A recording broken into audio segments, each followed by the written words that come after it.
दोस्तों स्वागत है आपका हमारे चैनल बुनियादी शिक्षा केंद्र में, जहां हम बड़ी नहीं केवल बेसिक बातें करते हैं। दोस्तों हम जान रहे हैं हमारे राष्ट्र प्रतीकों के बारे में, और आज हम हमारे राष्ट्र प्रतीक राष्ट्रगीत वंदे मातरम के बारे में कुछ बुनियादी कुछ बेसिक बातें जानेंगे। दोस्तों वंदे मातरम केवल एक गीत नहीं था दोस्तों, ये एक सच्चे भारतीय का उस ब्रिटिश हुकूमत को एक जोरदार जवाब था, जिससे कि सारी की सारी ब्रिटिश हुकूमत हिल गई थी। दोस्तों वंदे मातरम गीत के रचयिता बंकिम चंद्र चट्टोपाध्याय जी ब्रिटिश हुकूमत में शासकीय पद पर कार्य किया करते थे।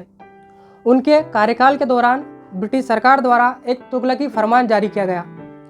इस आदेश में यह तय किया गया कि सभी को गॉड सेव द क्वीन नाम का एक अंग्रेजी गीत गाना अनिवार्य कर दिया गया, जिसमें कि विदेशी सरकार की, विदेशी सम्राट की प्रशंसा थी, उसका मान सम्मान था। बंकिम चंद्र चट्टोपाध्याय जी को यह गीत नामंजूर हुआ। वो नहीं चाहते थे कि भारत की इस पावन भूमि से किसी विदेशी सम्राट का या विदेशी सरकार का गुणगान हो। विरोध और राष्ट्रीय स्वाभिमान की इसी भावना ने उन्हें राष्ट्रीय गीत वंदे मातरम रचने के लिए प्रेरित किया। दोस्तों ब्रिटिश हुकूमत द्वारा जो ये कदम उठाया गया था, उससे बंकिम चंद्र चट्टोपाध्याय जी अंदर तक आहत हो गए थे। वो चाहते थे कि कोई ऐसा गीत रचे जिसमें भारत की महिमा का वर्णन हो, भारत का गौरव गान का वर्णन हो, और यहीं से प्रेरणा लेकर उन्होंने वंदे मातरम की रचना की।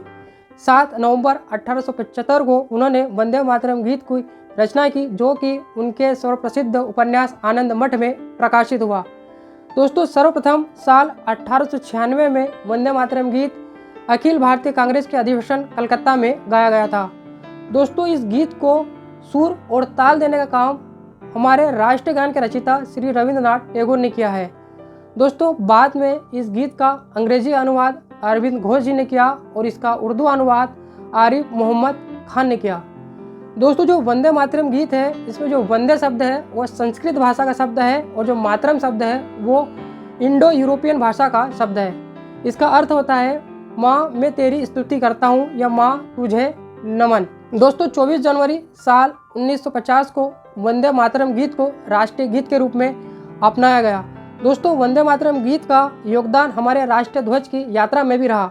जब दोस्तों हमारा राष्ट्रीय ध्वज उसके विकास की शुरुआत की यात्रा में था, तो उसके बीच में वंदे मातरम ही लिखा हुआ था। दोस्तों वंदे मातरम केवल एक गीत नहीं था, उस दौर में यह क्रांतिकारियों के मन में, उनके शरीर में ऊर्जा भरने वाला एक माध्यम बन गया था। दोस्तों हमारे देश के क्रांतिकारी वंदे मातरम का नारा लगाते गए और अंग्रेजी हुकूमत की जड़ें उखाड़ते गए। दोस्तों वंदे मातरम गीत ने हमें गुलामी की जंजीरों से निकलने के लिए एक साहस दिया, एक प्रेरणा दी। दोस्तों यह थी वंदे मातरम गीत के बारे में कुछ बुनियादी कुछ बेसिक बातें। ऐसी बातों के लिए आप हमारे साथ जुड़ सकते हैं। जय हिंद।